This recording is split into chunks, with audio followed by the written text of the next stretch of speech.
భక్త మహాశయులకు విజ్ఞప్తి movie review గురించి ఏదో చూద్దాం భయ్య. అంతకంటే ముందు మూవీ స్టోరీ లైన్ గురించి అయితే చూద్దాం. స్టోరీ లైన్ ఏంటంటే రవితేజకి అయితే ముందలే అయితే పెళ్లి అయిపోయి అయితే ఉండేది భయ్య. పెళ్ళైన తర్వాత ఇంకొక అమ్మాయిని అయితే లవ్ చేస్తాడు. ఆ లవ్ చేయడానికి కారణాలు ఏంది, ఆ లవ్ చేసిన తర్వాత ఇద్దరిని ఎలా మేనేజ్ చేశాడు ఒకరికి తెలియకుండా ఒకరిని అనేది భయ్య మూవీ స్టోరీ లైన్ అయితే మాత్రం. మూవీ అయితే నాకైతే అంతగా ఏం ఎక్కలేదు భయ్య. మూవీ అయితే నాకు మాత్రం బిలో యావరేజ్ మూవీ లాగా అయితే అనిపించింది.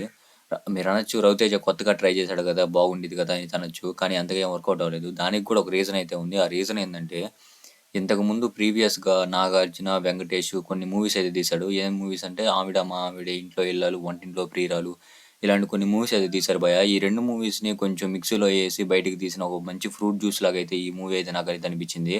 అంతకు మించి నాకైతే అని ఏమనిపించలేదు భయ. ఇంకా బ్యాక్గ్రౌండ్ మ్యూజిక్, కామెడీ, ఎమోషన్స్, ఇంకా అంటే ఇంకా మ్యూజిక్, సాంగ్స్ వాటి విషయానికి వస్తే నేను ఈ మూవీకి వెళ్ళడానికి మెయిన్ రీజన్ ఏంటంటే ఒకటి రవితేజ భయ. ఏంటంటే అది ట్రైలర్ నాకు అంతగా ఎక్కకపోయినా కానీ రవితేజ ఇన్ని ఫ్లాప్స్ తర్వాత ఒక మంచి మూవీ తీస్తాడు అన్న నమ్మకంతో అయితే వెళ్ళాను. ఇంకొకటి ఏంటంటే కామెడీ భయ.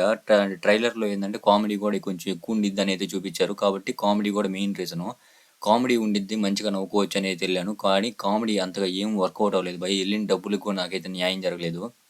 కామెడీ ఏంటంటే వర్కౌట్ అయింది. ఎక్కడ వర్కౌట్ అయిందంటే కొన్ని కొన్ని సిచ్యువేషన్స్లో వర్కౌట్ అయింది. అది కూడా మెయిన్గా వర్కౌట్ అవ్వడానికి కారణాలు ఏంటంటే సునీల్ ఒకటి, సత్య ఒకటి, తర్వాత రవితేజ.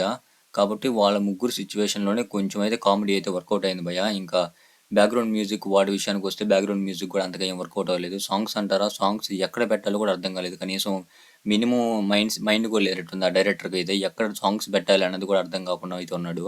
కరెక్ట్గా ఎమోషన్ సీన్స్కి కనెక్ట్ అవుతున్న మన సిచ్యువేషన్లో అయితే ఒక సాంగ్ అయితే తీసుకొస్తారు. ఆ సాంగ్ అయిపోయిన తర్వాత ఎక్కడ ఎమోషన్ సీన్ ఉందని కూడా మనం మర్చిపోతాం భయ్య. అలాగైతే సాంగ్స్ తీసుకొచ్చి నాశనం అయితే చేశాడు. ఇంకా యాక్టింగ్, పర్ఫార్మెన్స్ విషయానికి వస్తే మాత్రం ఇంకా సునీలు, సత్య అయితే వాళ్ళు బెస్ట్ అయితే ఇచ్చారు భయ్. ఎప్పుడులాగైతే మాత్రం ఇంకా రవితేజ కూడా ఇన్ని ఫ్లాప్స్ తర్వాత ఒక మంచి మూవీ తీద్దాం అనుకుని తన బెస్ట్ అయితే యాక్టింగ్ పరంగా అయితే ఇచ్చాడు. కానీ ఇంకొకటి ఏంటంటే అసలు ఫైట్స్ అనేవి లేవు అని రవితేజ అని చెప్పాడు. కాబట్టి ఫైట్స్ మాత్రం కొన్ని కొన్ని అయితే ఉన్నాయి. అదైతే కొంచెం చూసుకుంటే మంచి బాగుండేదని అయితే నాకు అనిపించింది. ఇంకా హీరోయిన్స్ పర్ఫార్మెన్స్గా అయితే వస్తే హీరోయిన్స్ ఏంటంటే అసలు మైండ్ కొంచెం కూడా మూవీ స్టోరీ లైన్ మీద పెట్టలేదు భయ. మొత్తం ఎక్స్పోజ్ చేయడానికి, వాళ్ళ గ్లామర్ చూపించడానికి అయితే పెట్టారు. హీరోయిన్స్ మొత్తం అయితే ఆ స్టోరీ మీద కొంచెం పెట్టినా కానీ స్టోరీ మంచిగా ఉండేది అయితే నాకు అనిపించింది.